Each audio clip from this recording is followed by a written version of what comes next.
Dystonia is a little-known disease which is estimated that there are 70,000 people in the UK affected with it. My mother is one of them. I have travelled down to Dorset to see how my mother suffers with the disease and see what she has to go through on a daily basis living with dystonia. I had dystonia for about 10 years, well perhaps a little bit longer than 10 years actually. It started when I was on holiday in Devon. I woke up in the middle of the night and couldn't stop blinking. Didn't really think too much of it at the time. The doctor I went to see thought I might have allergies, so was treating me with antihistamine. It was quite worrying that it wasn't getting any better, and also when I started to nod and judder, it made me even more worried. I have Botox injections every 4 months, which help keep my eyes open, help me do the things, well, try and live a normal life. At the time when it was first discovered, I was quite depressed and down and upset that it wasn't a curable disease. But as time goes on, you learn to live with it and it becomes part of your life. So the first time I ever started working with dystonia patients was back in the 1980s when botulinum was first being used to treat people with dystonia. Well, I think initially we were both very shocked at it, primarily because we didn't understand what the disease was and how it manifests itself. Right, hello, good to see you again. Hello, Dr. Gregory. Thanks for coming up today. So I'm just looking through your notes. It's in fact coming up 10 years since you started this therapy, isn't it? It is, yes, yeah. Very much so. And when was the last time I saw you? It was about 5 months ago, actually. And how long does it work for you? Well, I would have thought about 3 months, and then it starts to sort of go downhill from there, really. So about 4 months, I think, is... And after you have the injection, how long before you notice a benefit? I would say between 5 and 7 days normally. Well, we didn't know really what it was, and we went to Southampton Hospital where Helen had a brain scan, and from that they discovered that it was dystonia. So dystonia is a condition where a part of the brain called the basal ganglia doesn't work properly. And it's a bit difficult concept, but if you think about it, we have various muscles in our body that try to work together. And this basal ganglia, one of its roles is to help the muscles work together. So if I can explain it in a simple way, if I'm going to contract my biceps like that, what I'm doing is I'm making this muscle contract, but without thinking about it, I'm relaxing this muscle. Now in dystonia, those chemicals don't work properly, and so the muscle that's contracting, rather than the other muscle relaxing, it contracts at the same time. So rather than getting a smooth movement, you get a wonky movement. So in dystonia, you can have dystonia in various parts of the body. For instance, if it's in the eyes, you're getting co-contraction of the eye muscles so that they're squeezing shut like this. Muscles that should be relaxing are contracting and causing the person to not be able to see. Or you could have the same problem in the neck, so it causes the person's neck to involuntarily move to one side. Now in adults it tends to affect one part of the body, such as the eyes or the neck or the hand, but in children it's a generalised problem. So in children it can start in the feet and then become generalised. I suppose I was a bit angry about the doctors not diagnosing it correctly, but then the disease was little known, so consequently not every doctor would have known about it. So Helen first developed blepharospasm and involuntary movements of the face about 10 years ago in 2003, and she started having injections in Dorset about 8 years ago. And so when you give somebody botulinum toxin, nothing happens for several days, and then the effect starts to accrue as the toxin has its effect. Now the nerve recovers by regrowing. It has to grow new axons and new neuromuscular junctions, and that process takes about 3 months. So that's why you have the injection.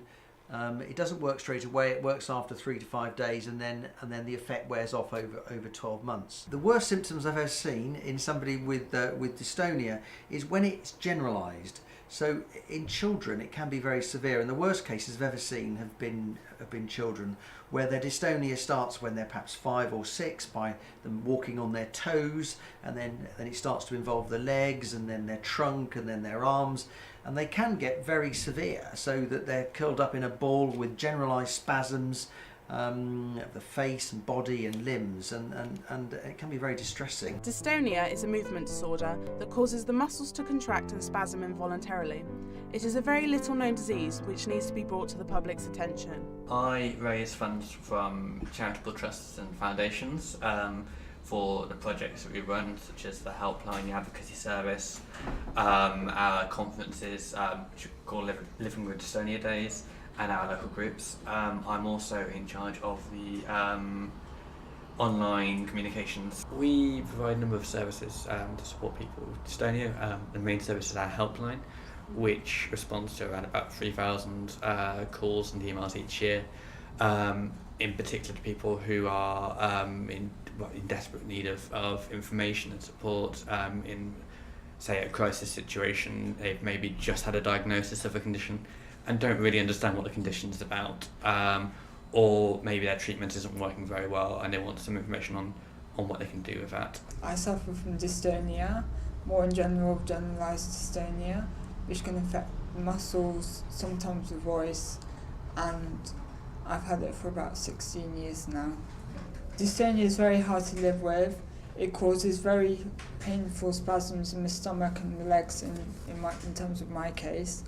It made it difficult to walk, and unfortunately the muscle spasms in the back and the chest was so bad that it made my spine curve. So what the doctors decided to do was to insert metal rods into my back to make the spine straighter. But unfortunately the muscle spasms were so strong that the screws broke in the rods and the rods snapped. These are metal rods, they're really strong, so you can tell how strong the muscle spasms were. So luckily I was put forward to having DBS, which is deep brain stimulation, where they insert electrodes into the brain and it sort of controls the messages that it sends to your legs and muscles to reduce the spasm.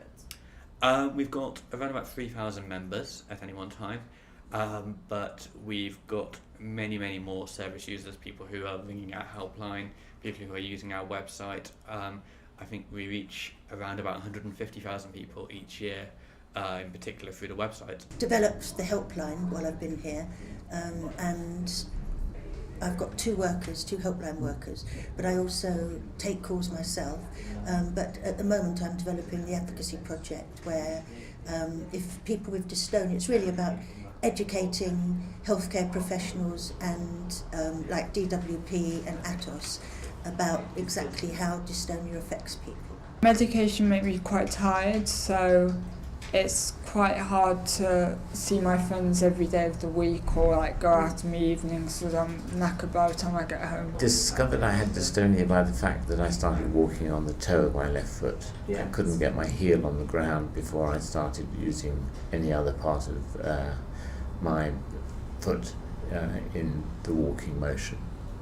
That I was being bullied at school. I couldn't actually get on with my studies because of distractions. I was being taken to see doctors who couldn't work out what was wrong with me because they couldn't find anything physically wrong. So hopefully we are the voice of people with dystonia, because dystonia does strip people in a lot of cases of their confidence. It affects everything I do in my daily routine. I have to use my arms to do an awful lot of what I do, either on crutches, but just simply getting in and out of a bath. I have to have a bath with handles in order to be able to get myself in or out of the bath. I cannot have a shower because I can't stand up. People use nicknames like cripple, spastic, and I suffered a certain amount of physical abuse as well. The operations, when I went in, the school was very supportive, my form master and everybody else was very supportive, but the real problem came that when I came out and I wasn't cured, everybody wondered what was wrong with me. And so despite everything else, People ended up saying it was psychological, and it was, I had to pull myself together. I just get on with life. I've never given into it. I think that what botulinum toxin has done is bring dystonia to the public's attention.